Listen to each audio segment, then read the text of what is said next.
Inang, aku titik dulu sebentar apa hukum ya, Inang? Inang jaga dulu sebentar ya. Mau kemana rupanya kamu, Cok? Mau pergi dulu aku kerja, Inang.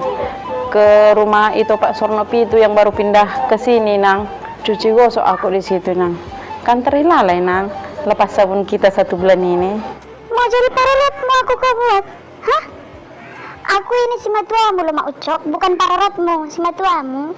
Iya, tahu aku, Nang. Sebentarnya, Nang. Nggak sampai setengah hari aku di situ ya, Nang. Enggak. Bawa anakmu itu ke kerjaanmu itu, bawa. Kayak mana lah caranya, Nang, aku bawa pahupumu itu ke situ, Nang. Itu kan tempat kerja, Nang. Lagian, mana lah nanti aku bisa ngapa-ngapain, Nang, kalau aku bawa pahupumu itu. Tolong ya, Nang. Inang jaga dulu sebentar ya. Itu kan anakmu. Tanggung jawabmu, urusanmu. Mau kau jadikan pula aku jadi paralotmu. Mana mau aku? Bukan gitu maksudku, Inang. Ini kan demi keperluan kita juga, Inang.